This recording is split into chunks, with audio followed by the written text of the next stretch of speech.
So today's March 17th, 2015, and there are Israeli elections. Basically, there's a lot of this and a lot of this. This was a funny image of the main parties, and I thought that I would use this as an example because it's very accurate. So basically, I'm going to try to do my best to explain to you the Israeli elections because I'm fortunate enough to be here during the elections. So I'm going to start off with saying I didn't know I was going to be here for the elections. Nobody knew because Israel is really, really weird with their elections.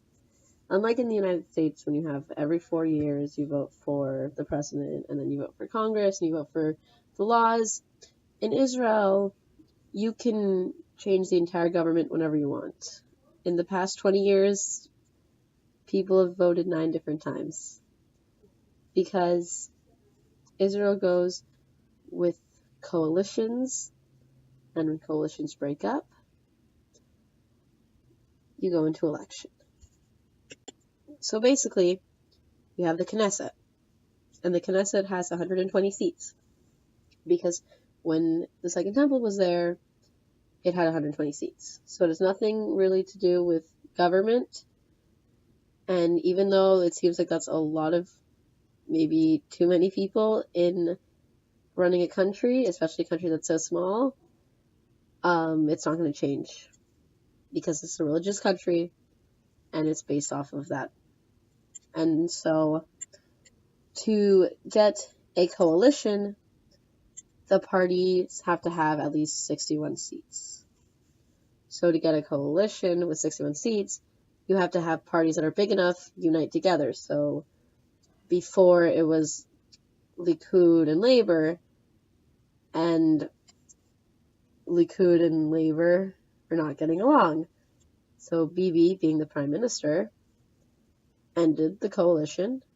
They didn't have enough seats, so we had to go into election. And now a lot of the election is me or them, and then Labor Party is we don't like Bibi. So it's a lot of cat and dog, and not so much how we're going to run the country.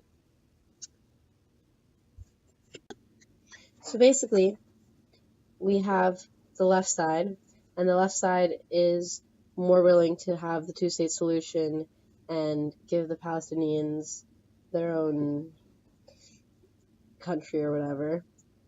The Arabs, obviously. There's a couple different Arab parties, but they all combine together and hope that they would get more votes so they can get more seats so they can be part of the Knesset.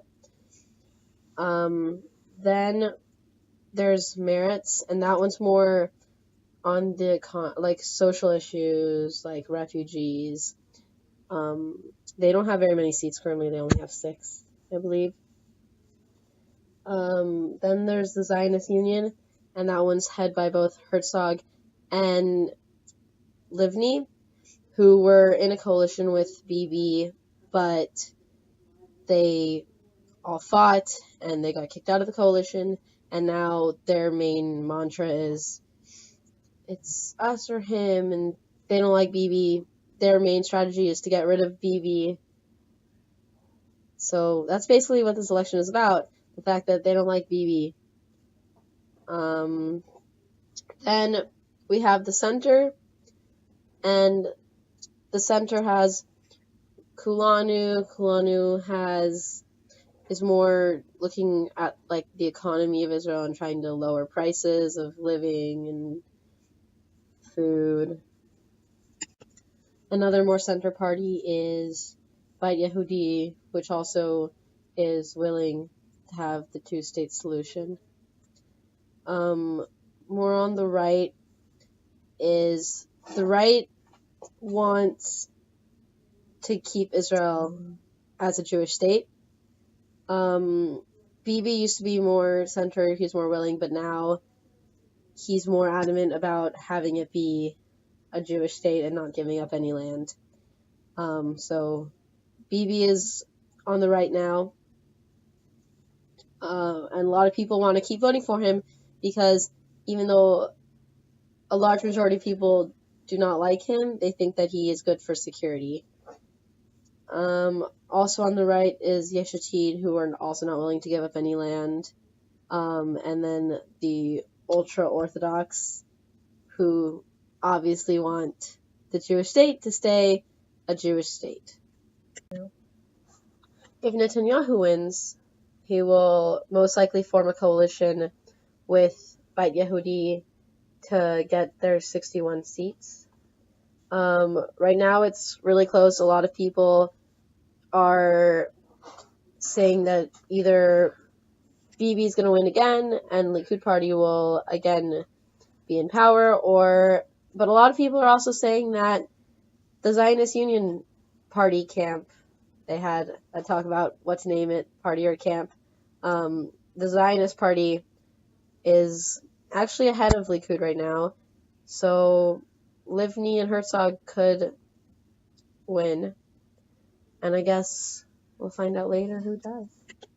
Right now, the president is named Rivlin, and the presidents are they're assigned by ballot by the Knesset, and they serve 7 years and they can only serve once, and their power includes, like, pardoning prisoners and things like that, and basically the president is more of a figurehead and more of a symbol and doesn't do that much, but with elections he goes up to the party with the most seats and assigns a prime minister and is like, hey Bibi, your party won, you can be prime minister if you get a coalition.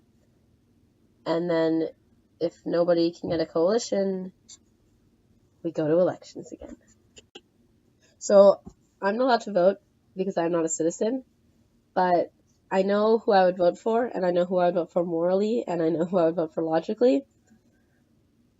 But I'm not going to share with the internet who I would vote for, but I just know that I feel like these elections aren't really about issues that they should be about. Like, no one's talking about the refugees, and no one's talking about gay marriage, and no one's talking about women's rights. No one's talking about a lot of social issues. They're just talking about the fact that we don't like that party, and we don't like that party, and we're the best one for you, and no one really knows why any of the parties would be the best. So I really hope that whoever becomes prime minister and whoever wins, I really hope that important issues are brought to the table and the Knesset can do something about Israel.